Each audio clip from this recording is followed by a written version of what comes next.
আবারও সেই গিরগিট্টি ফোন।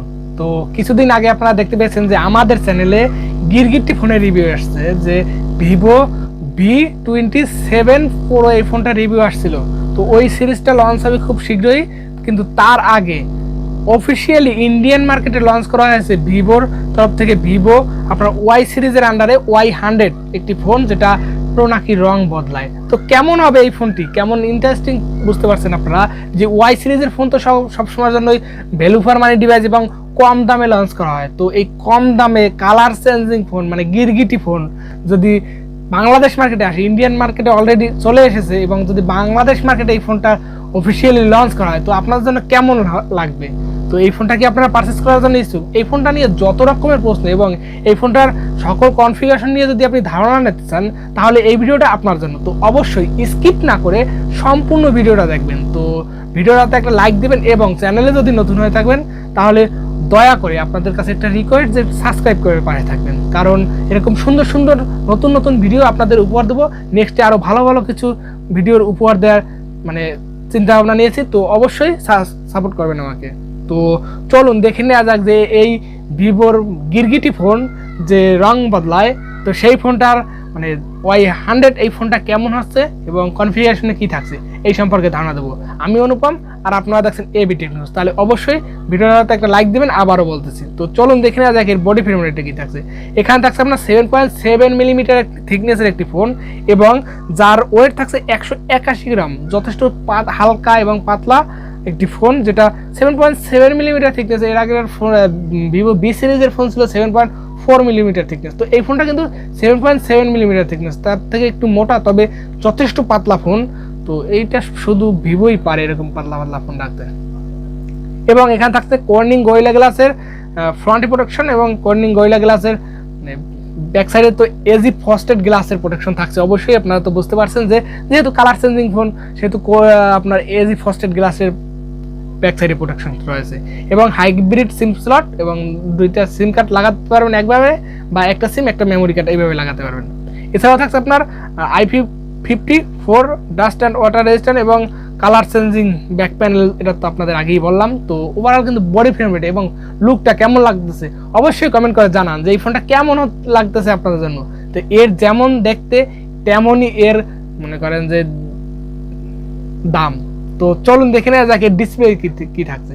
এখানে থাকছে আপনার নচ ডিসপ্লে একটি ফোন। আপনাদের আগেই বলছি যে এখানে নচ ডিসপ্লে থাকছে, যেটা অ্যামোলেড ডিসপ্লে, তাও আবার আপনার 90 হার্জের HDR10 প্লাসের আপনার 1300 নিটস পিক ব্রাইটনেসের একটি ডিসপ্লে, যেটা আউটডোর ভিজিবিলিটিতেও যথেষ্ট ভালো মানের। আর যার রেজুলেশন থাকছে 1080x2400 পিক্সেল এবং 413 ppi ডেনসিটি, এবং সাইজ হিসেবে থাকছে 6.38 ইঞ্চির একটি ডিসপ্লে, যার 84.1% স্ক্রিন টু বডি রেশিও, যথেষ্ট বেজেললেস একটি ডিসপ্লে। কিন্তু এখানে আপনার অ্যামোলেড ডিসপ্লে হওয়া সত্ত্বেও এখানে 90 হার্জের রিফ্রেশ রেট।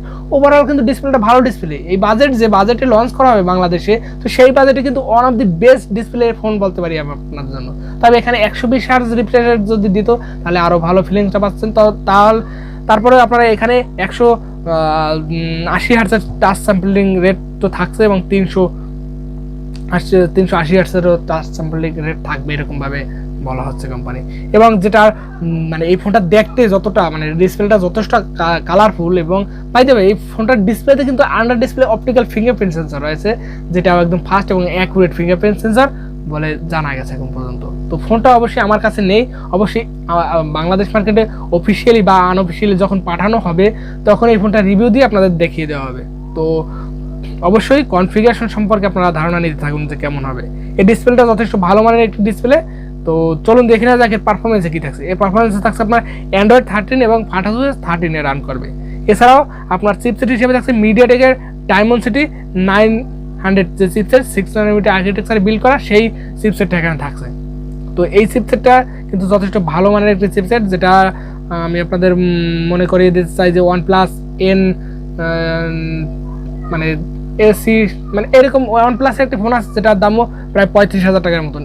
তো সেই ফোনটাই কিন্তু এই প্রসেসরটা, আর যেটা অন্তত বেঞ্চমার্ক স্কোর ভালো, ওভারঅল কিন্তু ভালো প্রসেসর এই বাজেটে 920 9000 এই প্রসেসরগুলো কিন্তু ভালো প্রসেসর, যেখানে পাবজি, ফ্রি ফায়ার, Sport9 সব গেমগুলো আপনারা 90 FPS রান করতে পারবেন। এটাও আপনার মানে ভিভো ক্লেম করে বলে দিচ্ছে সরাসরি যে আপনারা এখানে যেমনই হোক না কেন এর প্রসেসর, তো সেখানে আপনারা 90 FPS এর সাপোর্ট পাবেন। তো এর দিকটা কিন্তু ভালো, আপনারা এখানে পাবজি ফ্রি ফায়ার যথেষ্ট ভালো মানের এখানে খেলতে পারবেন।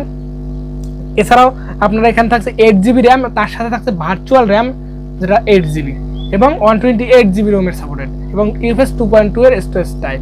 তো ওভারঅল কিন্তু আপনারা ভালো পাচ্ছেন, 8GBর সাথে 8GB, 16GB র্যাম পাচ্ছেন। 16GB র্যাম এখানে আমি আপনাদের মানে চাইনিজ রিভিউ দেখেছি যেখানে অ্যাপস অনেক সময় ধরে রান করতে পারে এই ফোনটায়, যেটা ল্যাগিং বা ডিসক্লোজ হয়ে যায় না। এই ফোনটা র্যাম ম্যানেজমেন্টটা যথেষ্ট ভালো মানে রেখেছে। এখানে আদার্স ব্র্যান্ডের 8GB র্যামের ফোনগুলোতে কিন্তু আপনারা এই অ্যাপস ক্র্যাশ করে নিয়ে যায় ব্যাকগ্রাউন্ডে রান করতে থাকলে। তো এইটা কিন্তু সেইটা করে নাই। আপনারা এখানে গেমিং, এমনকি গেম পাবজি ফ্রি ফায়ারের মতন গেমগুলো আপনারা ব্যাকগ্রাউন্ডে রান করতে পারে এই ফোন মানে এই ফোনটাতে। তো এখানে র্যাম ম্যানেজমেন্টটাও যথেষ্ট ভালো মানে এবং 64 মেগাপিক্সেলের ওয়াইএস সেন্সর রয়েছে ব্যাক সাইডে এবং 2 মেগাপিক্সেলের ডেপথ সেন্সর, 2 মেগাপিক্সেলের ম্যাক্রো সেন্সর। এই দুইটা সেন্সর বাদ রেখে 64 মেগাপিক্সেলের আপনার ওয়াইএস সেন্সর, যেটা যথেষ্ট ভালো মানের এবং কালারফুল ফটো দিচ্ছিল এখানে। কারণ এখানে 64 মেগাপিক্সেলের ক্যামেরা সেন্সর যেটা ওয়াইএস সাপোর্টেড। তো ভিভোর ক্যামেরা অ্যালগরিদম তো আপনারা যত জানেন যে কেমন ক্যামেরা অ্যালগরিদম, এবং এই ফোনটার রিভিউর ভিতরে আপনারা দেখতে পাচ্ছেন যে পিকচার কোয়ালিটিগুলো কেমন। এছাড়াও এর ভিডিও রেকর্ডিংয়ে যথেষ্ট ভালো এবং এখানে 4K 30 FPS পর্যন্ত ভিডিও রেকর্ডিংয়ের সর্বোচ্চ সাপোর্ট থাকছে এবং ফ্রন্ট ক্যামেরা থাকছে 1080 FPS ভিডিও রেকর্ডিংয়ের সাপোর্ট, যেটা 16 মেগাপিক্সেলের ক্যামেরা থাকছে এখানে ফ্রন্টে। তো যেটা যথেষ্ট ভালো মানের ক্যামেরা। তো ওভারঅল ক্যামেরা নিয়ে নো ডাউট ভালো ক্যামেরা ফোন, এখানে আপনারা অনায়াসে বেস্ট ক্যামেরা পেয়ে যাবেন এখান থেকে। এছাড়া এখানে থাকছে ডুয়েল স্টোরি স্পিকার আর 3 mm জ্যাকের সাপোর্ট থাকছে। এছাড়াও আপনার এখানে ব্লুটুথ 5.2 এর সাপোর্টেড, ওয়াইফাই 6 এর সাপোর্টেড, ডুয়েল ব্যান্ডের হটস্পটের সাপোর্টেড, NFC সাপোর্ট থাকছে না এবং FM রেডিও সাপোর্ট থাকছে, USB Type-C পোর্ট থাকছে, OTG সাপোর্ট থাকছে। এছাড়াও আপনাদের ফেস আনলকের সাপোর্ট থাকছে, ফিঙ্গারপ্রিন্ট আগেই বলছি যে ডিসপ্লেতে আন্ডার ডিসপ্লে ফিঙ্গারপ্রিন্ট সেন্সর থাকছে এবং এখানে এই ফোনটাকে পাওয়ার ব্যাকআপ করার জন্য এখানে lithium polymer non removable 4500 mAh এর একটি ব্যাটারি থাকছে আর যার সাথে থাকছে 44 ওয়াটের একটি ফাস্ট চার্জার। আর এই চার্জারটা দিয়ে 60% চার্জ 30 মিনিটে, আর যেটা 50 মিনিটের আশেপাশে এই ফোনটাকে ফুল চার্জ করে দেবে। এবং এখানে থাকছে আপনার কালার থাকছে ব্ল্যাক, গোল্ড এবং ব্লু, 3টা কালার ভেরিয়েন্ট এই ফোনটি আসবে। তো এর কিন্তু কালার চেঞ্জিং এর একটা ব্যাপার আছে। তো কালার চেঞ্জিং ফোন ওভারঅল মানে এই বাজেটে, আমি যে বাজেটটা বাংলাদেশ মার্কেটে লঞ্চ করা হতে পারে যেটার দাম 35,000 টাকার আশেপাশে এই ফোনটা অফিসিয়ালি লঞ্চ করা হবে এবং আনঅফিসিয়ালি আপনারা 30,000 টাকার নিচে পেয়ে যাবেন। তো 30,000 টাকার নিচে এবং অফিসিয়ালি 35,000 টাকার ভিতরে 30,000 টাকার নিচে এই ফোনটা আপনারা পেয়ে যান, তাহলে আপনাদের জন্য বেস্ট স্টাইলিশ একটি ফোন হতে পারে এবং বেস্ট ফোন হতে পারে এই বাজেট সেগমেন্টে 30,000 টাকার নিচে। তো বড় একটি ভালো ফোন এবং কনফিগারেশনটাও যথেষ্ট ভালো মানের ছিল। তো আমি বলবো এই ফোনটা যদি 30,000 টাকার নিচে পেয়ে যান বাংলাদেশ মার্কেটে, তো আপনারা অনায়াসে এই ফোনটা পারচেস করতে পারেন। তো এই ছিল ভিভো Y100 এই ফোনটার রিভিউ। তো কেমন লাগলো অবশ্যই কমেন্ট করে জানাবেন এবং নেক্সটে কী নিয়ে ভিডিও দেখতে চান তো সেটাও কমেন্ট করে জানাবেন। এবং এই ফোনটা বাংলাদেশ মার্কেটে যেটা এই মাসের শেষের দিকে এই ফোনটা আসতে পারে। তো এইসব বিষয় কেমন লাগলো অবশ্যই কমেন্ট করে জানাবেন এবং সবাই ভালো থাকবেন, সুস্থ থাকবেন। দেখা হচ্ছে নেক্সট ভিডিও।